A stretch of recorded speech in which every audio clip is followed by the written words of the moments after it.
Are we there yet? Not quite? Well, we'll see. You know, there comes a time where people get their buzz on, and, you know, they like to hear stand-up comedy, and a lot of stand-up comedy tends to be, it's a little rated R and stuff, it's a little sexual and stuff. So are we okay with that? Are we? All right. I hope we are. So, let me tell you all a little bit about myself. My name is Jorge Perez, and my friends forced me to come up here and tell some of my stories because they kept pressuring me and say, George, we love your stories. You're a great storyteller, so please come up there and, tell some stories. So I'm going to do that for you. I finally caved in, and I'm going to do it. So, my stories are, I tend to get myself in these hilarious situations when I go out in town with my friends. It always happens, wherever part of the world I am. I'm a veteran, so I lived in Japan for 2 years. And so I'm going to tell you a little bit about Japan and my experiences out in Japan.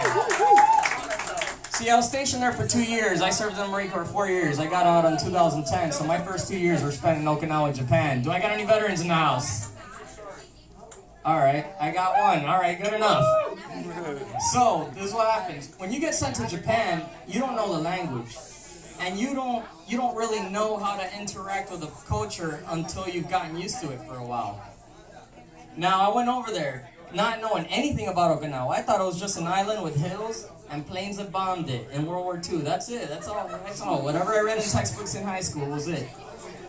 So I get sent to Japan, and I'm like, well, I want to go interact with the local culture, and I'd like to talk to girls, and because when you're 19, you're thinking with the other head. So that's what you want to do. So me and my roommate were hearing these stories about this red light district. I'm like, no. See, I don't want to go to no red light district. I don't support prostitution. I don't support human trafficking. And they're like, no. See, it's nothing like that. It's not the way it is in America. It's not like that. No. It's actually a whole organization out there. It's ran by the Yakuza, but it's more organized and safer and, whatever else they tell you when you're drunk and you just believe them. So, I was hesitant to do it, but then I looked at my roommate. I'm like, hey, we just got paid. And, we got to experience the culture one way or another, so how do we go about this? And he's like, we're going to have to do it. We take a cab and we do it. So we took this cab. We took this cab all the way to Yoshihara Street, somewhere in Okinawa City, Okinawa Prefecture. Because they don't call the states as prefectures. So we get out, and we get dropped off at some bar. And we're like, so this is it. This is like the whole little district neighborhood thing. Just like Amsterdam, just like it looks in the movies. It's exactly as it is over there. So we walk inside this bar, and we see there's a girl that does speak English. Because she was from Alaska. And this girl was dressed like if she belonged at Roundup or Cowboys over in Broward. She had the whole cowboy boots, she had her little boots, her shit kickers or whatever they call them, her daisy boots and her flannel. She was set to go. So this girl, I asked her, I'm like, so this is the red light district? And she's like, yeah, this is it. Like, what else did you expect? I'm like, okay, well, are you in this biz too? Do you do this too? And she says, yes, I do. See, but I charge extra because I speak English and I'm American. I'm like, oh, okay, I'll have to put a rain check on you. So we have a shot or two there, and then we're like, all right, let's walk around and see how this works. So we start walking around. We notice every sign says Japanese only, Japanese only, Japanese only. And we're like, oh, why are they so exclusive like that? What's her prejudice against Americans? So I find one girl that could speak some English, and I ask her, like, hey, why not Americans? And she goes, no, American too big. I'm like, no, wait, that's a myth. Ladies, tell me that's not a myth. Honestly. So we keep walking around, and eventually we find somebody that will give an American the time of day. So we find her, and this girl, let me tell you about this girl. She's dressed in cosplay, you all go to your cons and stuff, you got your people in costumes and whatnot. This lady was dressed as a nurse. Maybe a Nurse Joy from Pokemon, I don't know, but she was dressed as a nurse of sorts. So I asked this lady, I'm like, hey, you take Americans, right? In the however best way I could, and she said, yeah, I do. The rate is like this. It's 5,000 yen for 20 minutes. And 5,000 yen is the equivalent of $50, because with the yen amount, if you ever go to Japan, all you gotta do is move the decimal to the left 2 places, and that's your dollar amount. So there you go, fun fact. And so, eventually, we're like, all right, we agree to this. So me and my roommate, we start pushing and fighting and pushing and pushing. Who gets to go first? Who gets to go first? So this girl's like laughing at us, like these two dudes, like total like new guys, like they don't know anything. Look at them, they're so cute, so new, so dumb. So, all right, I just let my roommate go first. So I waited out because you know what? I want to go second, just to hear how it sounded, because sometimes I'm a little scared to be the one to put that first foot in the door, and I like to read the commentary on Facebook before I try something. Therefore, so I let him go first. He comes back out, 20 minutes later, the time allotted, and I ask him, hey, how'd it go? And he tells me.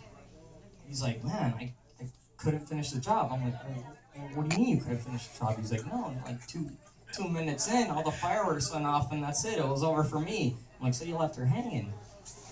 I know all y'all ladies been there before. Sometimes it happens. A dude gets a little too excited, and things end sooner than you'd hope it would. And so I told him, no, man, I gotta finish the job, dude. Like, you can't do that as a man. You cannot. So I'm like, all right, let me do this for you. So I waited for her to clean herself up and come back outside. And then I finally, I talked to her and I asked her, like, all right, well, it's my turn. And here you go. Show me what happens on this island and what's all the hype with this place and, like, military personnel. So she takes me to this back room and she starts doing, the stuff downstairs or anything. And this lady did the most strangest thing I have ever witnessed a woman do to a man. Like, I don't even see this, like, on the Hot Network or Hustler or whatever it is that people watch on their free time. This lady blew raspberries on it. She went...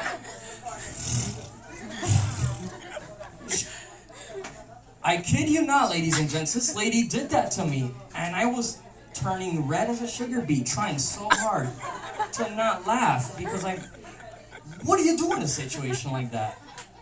You don't know. So I tried to hold off as best as I could, and I'm like, all right, well, maybe she's experimenting. I don't know. So we move on, and we get to the actual part where, the stuff that people actually pay for, to put it where it belongs. And so I get to that part, and now she's doing those moans. If you ever watch the Asian stuff, like, you see it's very different, like, vocally. Yeah, they do these very strange sounds where it's not like a regular moan. I mean, it's almost even embarrassing for me to mimic myself.